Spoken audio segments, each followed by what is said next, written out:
할렐루야. 2026년 새해가 밝았습니다.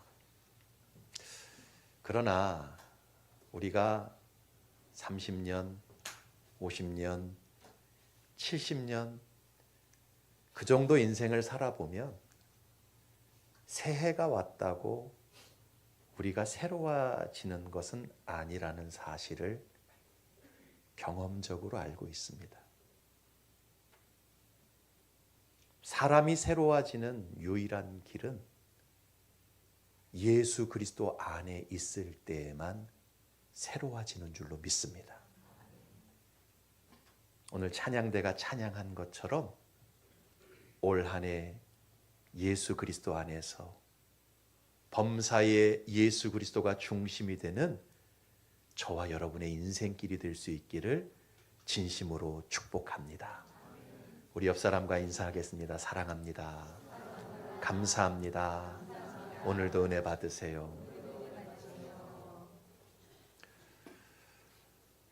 붕어빵에는 붕어가 없습니다. 그럼에도 불구하고 사람들은 붕어빵이라고 부릅니다. 이유가 뭡니까? 그 속에 붕어는 없지만 겉모양이 붕어를 닮아 있기 때문에 붕어빵이라고 부르지요. 그런데 오늘날 교인들 가운데도요, 이 붕어빵과 같은 믿음을 가진 그리스도인들이 참 많습니다. 겉으로 볼 때는 분명히 교회를 다닙니다. 예배도 잘 드려요. 심지어 중직도 걸치고 있고 봉사도 합니다. 그런데 정작 그 속에는 기독교 신앙의 본질이요 핵심인 예수 그리스도에 대한 믿음과 진리가 없는 사람들이 참 많습니다. 예수님이 누구신지도 잘 모르고 살아가면서 예수님에 대한 관심도 거의 없습니다. 특별히 예수님을 잘 믿어야 되겠다고 하는 믿음의 의지도 별로 없어요. 그러면서도 교회를 참 잘 다니는 사람들이 많이 있습니다. 이것은요, 비극 중에 비극이에요. 여러분, 기독교 신앙의 핵심은 누가 뭐라고 해도 예수님이십니다. 할렐루야. 오늘 본문 말씀 다시 한번 읽어봅시다. 시작. 내가 만일 내 입으로 예수를 주로 시인하며 또 하나님께서 그를 죽은 자 가운데서 살리신 것을 내 마음에 믿으면 구원을 받으리라. 사람이 마음으로 믿어 의에 이르고 입으로 시인하여 구원에 이르느니라. 예수님이 누구신지를 바르게 알고 그 예수님을 내 마음의 구원자와 주인으로 모시고 그 예수님을 범사의 마음으로 믿고 입술로 시인하며 살아가는 것이 신앙생활의 핵심이고 기독교 신앙의 본질이에요. 예수님은 기독교 신앙의 전부입니다. 알파와 오메가요. 처음과 나중이요. 시작과 끝이 예수님이세요. 그렇다면 구체적으로 우리는 예수님에 대해서 무엇을 믿어야 한다는 말입니까? 지난 설교 시간에 이 질문에 대한 답을 제가 설교했습니다. 그것은 예수님을 믿을 때 제일 먼저 예수님을 주로 믿고 시인해야 한다라는 것이었지요. 여기서 주라는 단어는 헬라어로는 퀴리오스요, 히브리어로는 아도나이라는 단어입니다. 그런데 이 예수님을 주로 믿고 시인해야 한다라는 그 본래적인 의미는 예수님을 히브리어의 아도나이 주로 고백해야 한다라는 의미였습니다. 이 아도나이라는 단어는 구약 성경에 나오는 여호와, 야훼의 이름을 지칭하는 대명사라고 설명을 드렸죠. 이스라엘 백성들은요, 여호와, 야훼라는 하나님의 이름을 함부로 부르는 것을 불경스럽게 생각했고 두려워했습니다. 그래서 신명 사문자 여호와, 야훼라는 4글자만 나오면 어떻게 발음했다고요? 아도나이, 주님이라는 뜻의 아도나이로 대신 불렀어요. 따라서 오늘 사도 바울이 말씀한 내가 만일 내 입으로 예수를 주로 시인하며 라고 말씀할 때 말씀하는 그 주는 단순히 우리가 일반적으로 알고 있는 주인의 개념, 왕의 개념이 아니라고 말씀을 드렸죠. 성경에서 오늘 본문에서 말하는 주라는 개념은 바로 여호와, 야훼 하나님을 뜻하는 것입니다. 따라서 예수님을 주로 믿고 시인한다라는 것은요, 예수님을 여호와 하나님으로, 야훼 하나님으로 온전히 믿고 시인한다는 의미인 것입니다. 여러분, 예수님은 평범한 인간보다 조금 뛰어난 신적 능력을 가지신 그런 분이 아니세요. 예수님은 여호와 하나님이십니다. 예수님은 온 우주 만물을 창조하신 전능하신 하나님이세요. 예수님은 그 속에 신성이 충만한 하나님의 영광의 광채시고 그 본체의 형상이십니다. 예수님은 지금도 온 우주 만물을 붙잡고 계시고 유지하고 계시고 지탱하고 계십니다. 예수님은 이 죄악 세상을 곧 끝내시고 만유를 첫 창조의 모습으로 완전히 회복시키실 야훼 하나님이십니다. 따라서 예수님을 주로 믿고 시인한다라는 것은요, 예수님이 여호와 하나님이신 것을 마음으로 믿고 입술로 어떤 상황에서도 시인하는 것을 의미합니다. 이런 믿음을 가진 사람에게 하나님이 주시는 영원한 의와 구원이 임하게 되는 거예요. 여러분, 예수님이 누구신가? 그 예수님의 정체성에 대한 분명한 지식과 믿음이 우리 안에 가득할 때 성경에 기록된 모든 사건이 비로소 분명하게 이해가 되어지고 명료하게 깨달아집니다. 다시 말씀드릴게요.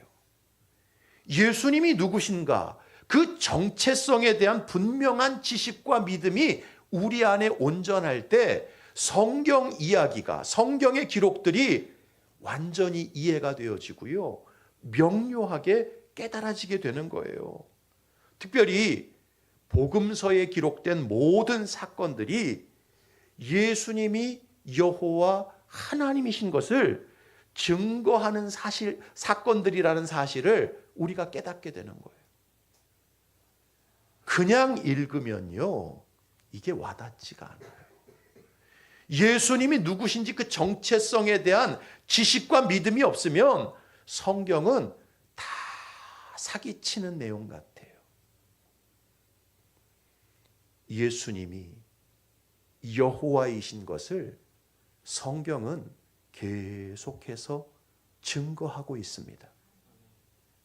제일 먼저 예수님의 성육신과 동정녀 탄생이 예수님이 여호와 하나님이신 것을 증거하는 거예요. 여러분, 예수님이 이 땅에 오실 때 어떻게 오셨습니까? 처녀의 몸을 통해서, 동정녀의 몸을 통해서 아기 예수로 이 땅에 오셨지요. 여러분, 이 예수님의 동정녀 탄생을 어떻게 여러분들은 이해하시고 생각하십니까? 그거 뭐 성탄절만 다가오면 사람 마음을 푸근하게 만드는 그 성경적인 동화 아닌가? 혹시 그런 느낌으로 받아들이지 않으세요? 솔직히 내 마음으로는 믿을 수 없는 얘기지만 그냥 크리스마스 분위기에서 그런 예수님의 탄생에 대해서 많은 사람들이 이야기하니까 뭐 그냥 그런가 보다. 그렇게 예수님의 동정녀 탄생을 이해하고 있지는 않습니까? 하지만 성경 복음서와 서신서를 자세히 읽어보면 예수님의 동정녀 탄생, 이 성육신 사건은요, 분명한 역사적 사실임을 밝히고 있어요. 여러 곳에 이 부분을 기록하고 있지만 우리 특별히 두 곳만 찾아보겠습니다. 먼저 누가복음 1장 33절 이하 같이 읽어봅시다. 시작. 마리아가 천사에게 말하되 나는 남자를 알지 못하니 어찌 이 일이 있으리까?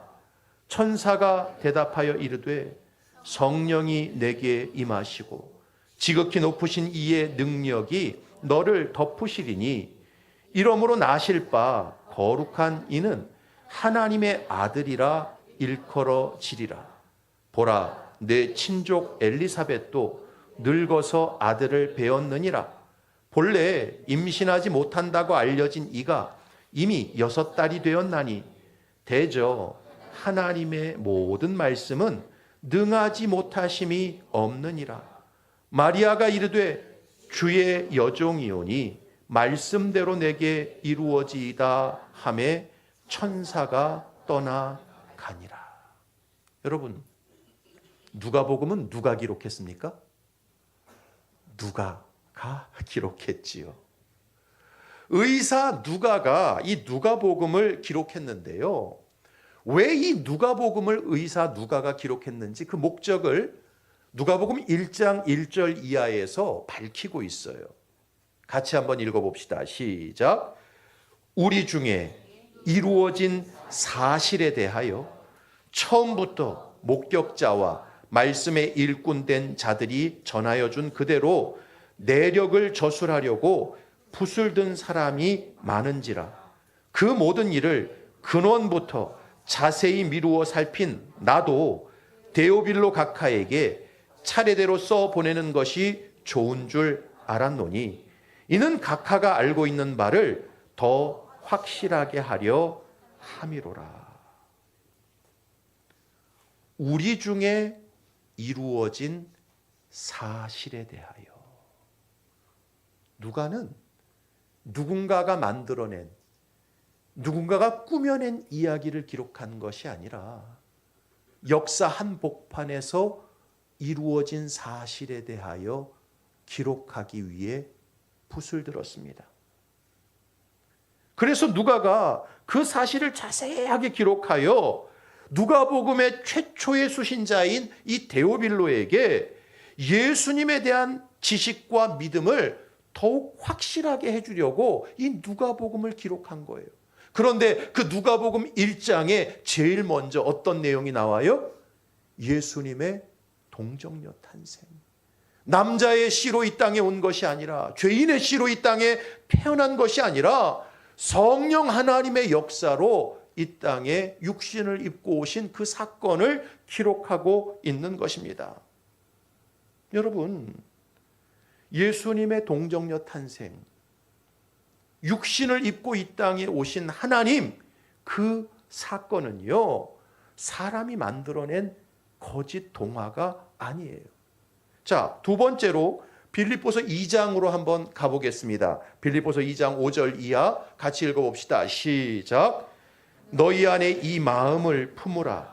곧 그리스도 예수의 마음이니 그는 근본 하나님의 본체시나 하나님과 동등됨을 취할 것으로 여기지 아니하시고 오히려 자기를 비워 종의 형체를 가지사 사람들과 같이 되셨고 사람의 모양으로 나타나사 자기를 낮추시고 죽기까지 복종하셨으니 곧 십자가에 죽으심이라. 여러분, 이 빌립보서 2장 5절 이하의 말씀은요, 초대교회 그리스도인이라면 누구나 다 암송을 했었던 그리스도의 찬가라고 불리는 9절입니다. 바울은 예수님의 동정녀 탄생, 성육신 사건을요, 분명한 역사적 팩트, 사실로 기록했을 뿐만 아니라 그리스도께서 죄인을 구원하시기 위해 반드시 거쳐야 하는 과정으로 설명합니다. 예수님이 하나님의 본체시지만 종의 형체를 입으셨다. 예수님은 여호와 하나님이시지만 사람들과 같아지셨다. 예수님은 하나님의 신성에 충만한 영광의 광채요, 그 형상의 본체이시지만 사람의 모양으로 나타나셨다. 이것을 분명하게 선언하고 있어요. 자, 그렇다면 사실 동정녀 탄생, 하나님이 인간의 몸을 입고 이 땅에 오셨다라는 이 주장, 이 설명은요, 인간의 경험과 상식으로는 쉽게 납득이 안 되고 받아들이기가 쉽지 않은 내용 아닙니까? 그럼에도 불구하고 왜 복음서와 서신서들은 계속해서 예수님의 성육신, 동정녀 탄생을 기록했을까요? 사람들 헷갈리라고요? 사람들에게 의심을 심어주기 위해서? 아닙니다. 그것은요, 바로 예수님께서 여호와 하나님이시라는 사실을 증거하기 위해 기록된 거예요. 예수님이 우리와 똑같은 인간이 아니라 무에서 유를 창조하시는 전능자 야훼 하나님이신 것을 증거하기 위해 성경에 이 동정녀 탄생이 기록된 거예요. 그리고 지금 세상 역사는 그 예수님이 인간의 몸을 입고 이 땅에 오신 그 때를 기점으로 BC와 AD로 비포 크라이스트, 아노 도미니 역사의 분기점이 갈라지게 된 거예요. 두 번째로 공생의 기간에 예수님께서 내가 누군지, 자신이 누구인지를 직접 밝힌 말씀들이 있어요. 그 말씀들이 예수님께서 여호와 하나님이신 것을 증거하고 있습니다. 복음서를 읽어보면 예수님께서 자신이 여호와 하나님이신 것을 직접 대놓고 말씀하신 본문들이 참 많습니다. 마태, 마가, 누가, 요한복음을 읽어보세요. 2026년 새해가 밝았으니까 다른 데 너무 관심 기울이지 말고 쇼츠 보면서 30분, 1시간씩 시간 보내지 말고 여러분 복음서를 한번 읽어보세요. 복음서를 차근차근히 읽어보면 이거 어떻게 예수님이 이런 말씀을 스스로 하실까? 어떻게 자기 정체성에 있어서 이런 표현을 하실까라고 생각되어지는 구절들이 참 많이 나옵니다. 대표적으로 몇 구절만 보겠습니다. 요한복음 8장 54절 이하 같이 읽어봅시다. 시작. 예수께서 대답하시되 내가 내게 영광을 돌리면 내 영광이 아무것도 아니거니와 내게 영광을 돌리시는 이는 내 아버지시니 곧 너희가 너희 하나님이라 칭하는 그이시라. 너희는 그를 알지 못하되 나는 아노니 만일 내가 알지 못한다 하면 나도 너희같이 거짓말쟁이가 되리라. 나는 그를 알고 또 그의 말씀을 지키노라. 너희 조상 아브라함은 나의 때 볼 것을 즐거워하다가 보고 기뻐하였느니라. 유대인들이 이르되 네가 아직 50세도 못 되었는데 아브라함을 보았느냐? 예수께서 이르시되 진실로 진실로 너희에게 이르노니 아브라함이 나기 전부터 내가 있느니라. 예수께서 이르시되 진실로 진실로 너희에게 이르노니 아브라함이 나기 전부터 내가 있느니라.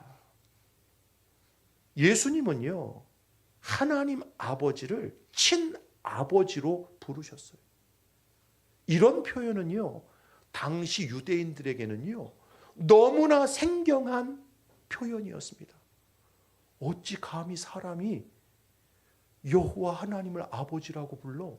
말도 안 되는 얘기였어요. 그런데 예수님은 대놓고 공공연하게 너희가 하나님이라고 부르는 그분이 내 친아버지다 라고 말씀하셨어요. 그리고요, 뭐라고 말씀하세요? 그 하나님께서 자신에게 영광을 돌리신다 라고 표현하십니다. 여러분, 영광은 누가 누구에게 돌리는 거예요? 인간이 하나님께 영광을 돌리는 거잖아요. 그런데 육신을 입고 이 땅에 오신 예수님이 그 하나님이 나에게 영광을 돌리신다 라고 말씀합니다. 뿐만 아니라 아브라함이 나기 전부터, 이 땅에 태어나기 전부터 내가 있다. 여러분, 있었다가 아니에요. 내가 있다. 이건 신적 표현입니다. 과거와 현재와 미래는 피조물에게 해당되는 개념이에요. 내가 있다 라는 항구성의 개념은 신적 존재만이 표현할 수 있는 표현법이에요. 예수님은 자신의 말씀을 통해 내가 여호와 하나님이라는 사실을 증거하고 계시는 거예요. 두 번째, 마태복음 11장 27절 같이 읽어봅시다. 시작. 내 아버지께서 모든 것을 내게 주셨으니 아버지 외에는 아들을 아는 자가 없고 아들과 또 아들의 소원대로 계시를 받는 자 외에는 아버지를 아는 자가 없느니라. 예수님은 자신만이 성부 하나님을 유일하게 알고 이해하는 여호와임을 밝히고 계시는 거예요. 여러분, 피조물인 인간은요, 창조주 하나님이 어떤 분이신지를 제대로 알 수도 없고 그 넓이와 높이와 깊이와 길이를 측량할 수 없어요. 그런데 예수님은 하나님을 온전히 알고 이해하시는 분이라고 스스로 신적 존재임을, 여호와 하나님이신 것을 밝히셨어요. 요한복음 17장 1절 이하 읽어봅시다. 시작. 예수께서 이 말씀을 하시고 눈을 들어 하늘을 우러러 이르시되 아버지여 때가 이르러 싸우니 아들을 영화롭게 하사 아들로 아버지를 영화롭게 하게 하옵소서. 아버지께서 아들에게 주신 모든 사람에게 영생을 주게 하시려고 만민을 다스리는 권세를 아들에게 주셨음이로소이다. 영생은 곧 유일하신 참 하나님과 그가 보내신 자 예수 그리스도를 아는 것이니이다. 아버지께서 내게 하라고 주신 일을 내가 이루어 아버지를 이 세상에서 영화롭게 하였사오니 아버지여 창세전에 내가 아버지와 함께 가졌던 영화로서 지금도 아버지와 함께 나를 영화롭게 하옵소서. 예수님은 하나님 아버지 성부 하나님을 영화롭게 할 뿐만 아니라 성부 하나님께서 자신을 영화롭게 해달라고 간청합니다. 그러면서 예수님 자신이 창세전부터 성부 하나님과 함께 교제하고 영화를 누렸던 여호와이신 것을 분명히 밝히고 있어요. 여러분, 이런 예수님의 말씀들은요, 피조물인 인간 입장에서 들으면 너무나 교만한 말씀 아닌가? 너무나 신성모독적인 말씀들이 아닌가? 실제로 유대인들이 그래서 예수님을 돌을 들어 쳐 죽이려고 했던 거예요. 네가 자칭 인간이 되어서 네가 스스로 하나님이라 그래? 네가 여호와 하나님과 동급으로 자신을 표현해? 그래서 유대인들이 예수님을 향해 때만 되면 돌을 들어서 치려고 했던 거예요. 그러나 이런 말씀들은 예수님 자신이 여호와 하나님이 아니시라면 절대로 할 수 없는 말씀들이었던 거예요. 따라서 이런 예수님이 내가 어떤 존재인지를 밝히는 그 증언들이 예수님이 여호와 하나님이신 것을 증거하고 있는 것입니다. 세 번째로 공생의 기간 예수님께서 나타내신 수많은 이적과 표적들이 예수님이 여호와 하나님이신 것을 증거하고 있는 거예요. 여러분 복음서를 읽어보면 예수님은 가는 곳마다 수많은 병자들을 고치시고 귀신 들린 자들을 회복시키셨어요. 그 어떤 의원도 그 어떤 권세자도 행할 수 없는 놀라운 기적과 능력을 나타내셨습니다. 그런데 성경은 이런 예수님의 능력에 대해서 표적이라는 말로 설명합니다. 이 표적이라는 말의 뜻은요, 겉으로 드러난 자취, 겉으로 드러난 흔적, 이게 표적이라는 말의 의미예요. 그러니까 어떤 사건을 통해서 그 본질을 깨닫게 만드는 행위가 표적이라는 행위입니다. 예수님은요, 수많은 이적과 능력을 통해서 자신이 여호와 하나님이신 것을 증거하셨어요. 마태복음 1장 34절 같이 읽어봅시다. 시작. 예수께서 각종 병이 든 많은 사람을 고치시며 많은 귀신을 내쫓으시되 귀신이 자기를 알므로 그 말하는 것을 허락하지 아니하시니라. 마태복음 4장 23절 이하 읽어봅시다. 시작. 예수께서 온 갈릴리에 두루 다니사 그들의 회당에서 가르치시며 천국 복음을 전파하시며 백성 중에 모든 병과 모든 약한 것을 고치시니 그의 소문이 온 수리아에 퍼진지라. 사람들이 모든 앓는 자 곧 각종 병에 걸려서 고통당하는 자, 귀신 들린 자, 간질하는 자, 중풍병자들을 데려오니 그들을 고치시더라. 갈릴리와 데가볼리와 예루살렘과 유대와 요단강 건너편에서 수많은 무리가 따르니라. 백성 중에 모든 병과 모든 약한 것을 예수님이 고치셨고 그의 소문이 사방의 삽시간에 퍼져나가면서 수많은 사람들이 예수님을 따랐다라고 성경은 기록합니다. 요한복음 7장 31절 말씀 같이 읽어봅시다. 시작. 무리 중에 많은 사람이 예수를 믿고 말하되 그리스도께서 오실지라도 그 행하실 표적이 이 사람이 행한 것보다 더 많으랴 하니. 이게 당시 백성들이 하던 말이었어요. 야, 저분이 그리스도가 아니라고 치자.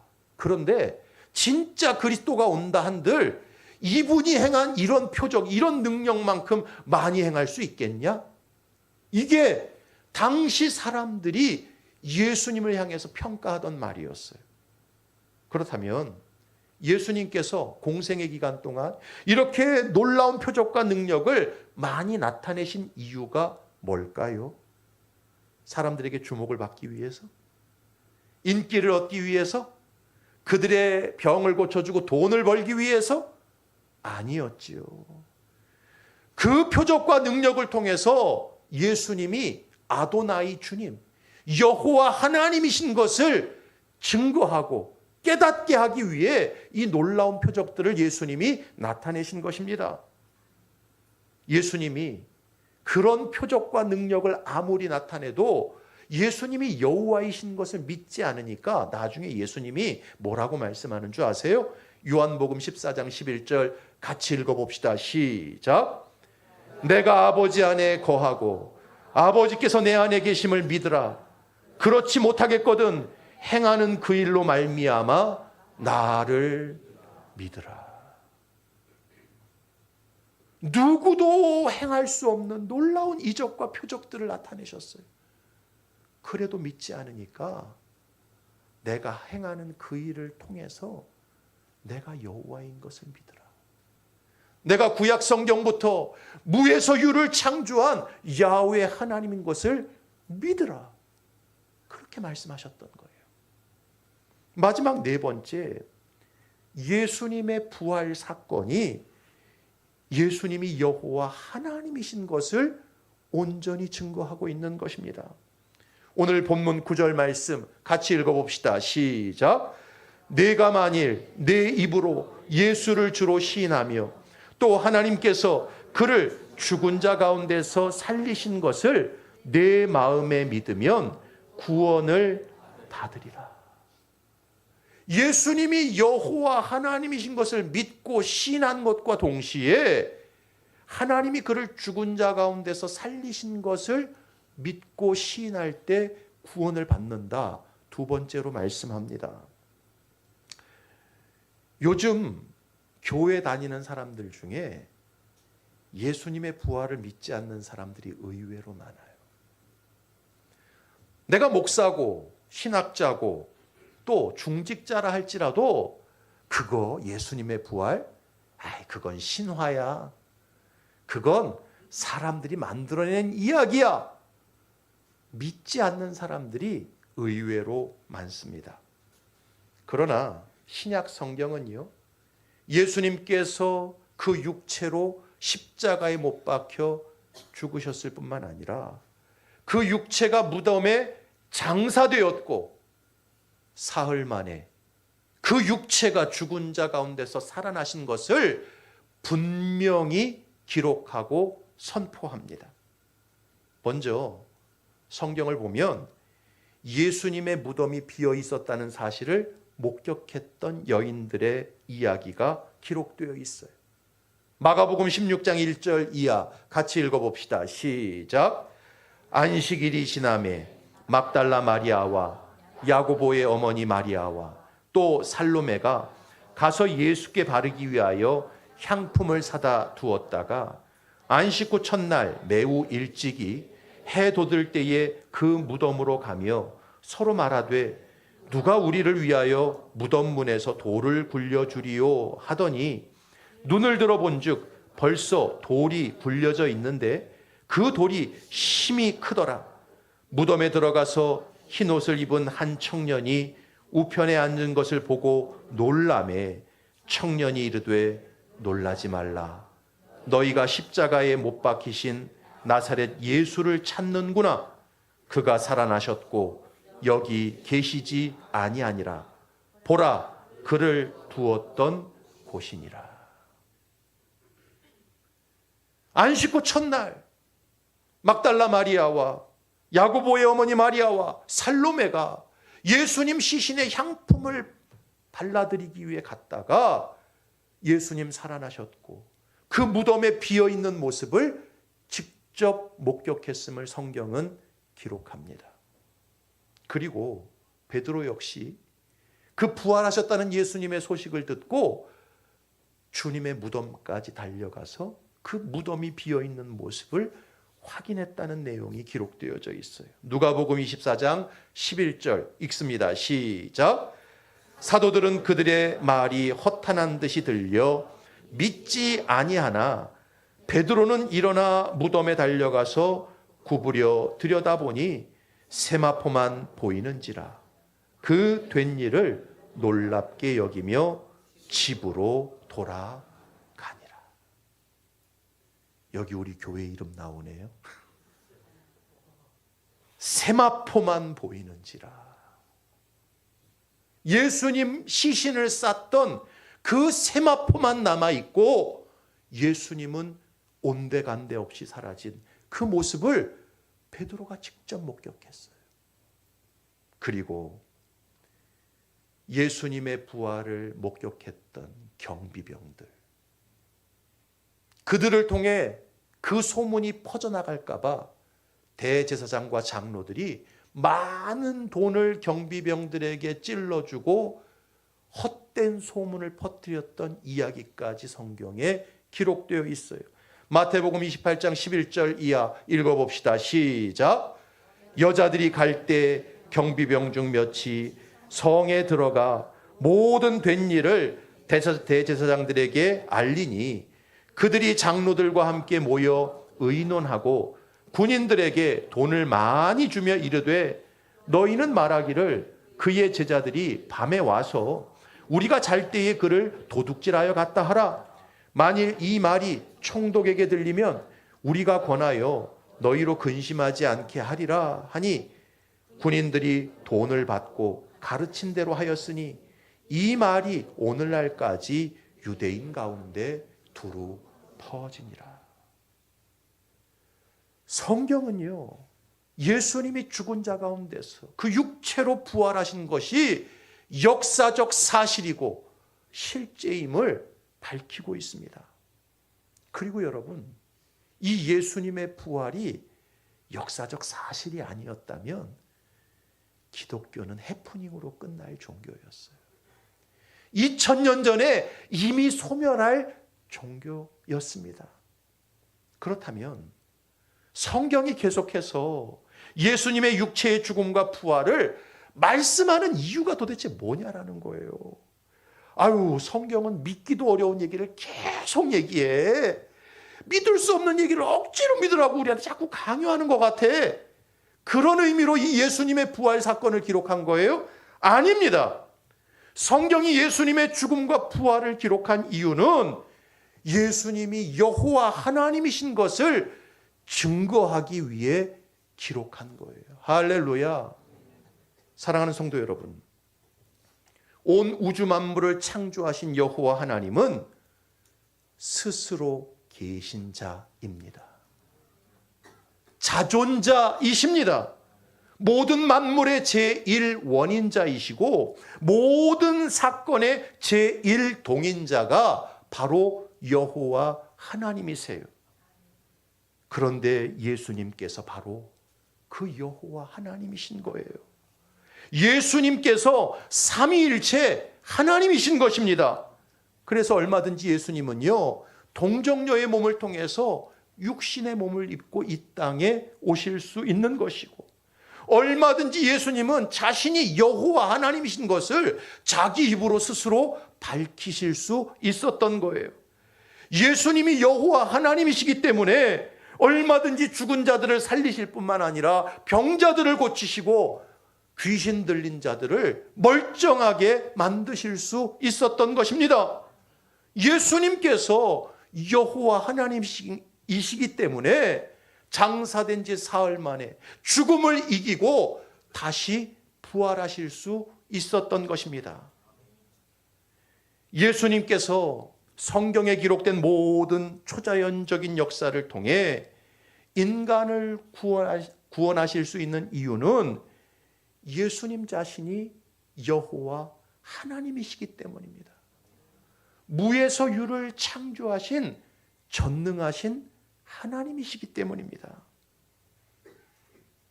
바라기는 저와 여러분들이 예수님을 바라보는 시각이 완전히 바뀌어야 합니다. 예수님은 창조자요, 구원자요, 여호와 하나님이십니다. 그 믿음을 가지고 언제나 주님을 바라보고 입술로 시인해야 합니다. 여호와이신 예수 그리스도를 언제나 믿고 의지하고 따라가야 하는 것입니다. 그럴 때 하나님께서 우리를 의롭다 칭해 주실 뿐만 아니라 이 땅을 살아가는 동안 예수로 말미암는 성령 하나님의 임재 속에서 우리를 지키시고 날마다 우리를 성화시켜 가시며 영원한 생명과 나라에 이르게 하시는 것입니다. 따라합시다. 예수님은 여호와 하나님이십니다. 예수님은 전능한 하나님이십니다. 그러므로 죄인된 나를 의롭게 하실 수 있고 거룩해 하실 수 있고 영원한 생명과 나라를 주실 수 있습니다. 할렐루야. 이 믿음이 하나님 앞에 있을 때 우리가 구원을 받게 되는 것입니다. 이 예수님을 항상 믿음으로 바라보고 의지하고 따라가는 2026년 한 해가 되실 수 있기를 바랍니다. 주님은 살아계셔서 우리와 함께 하실 것이고 우리를 구원의 백성으로 날마다 성화시켜 가실 것입니다. 이런 복된 은혜가 2026년 한 해에 우리 거룩한 세마포교회 모든 권속들 안에 충만하시기를 주님의 이름으로 축복합니다.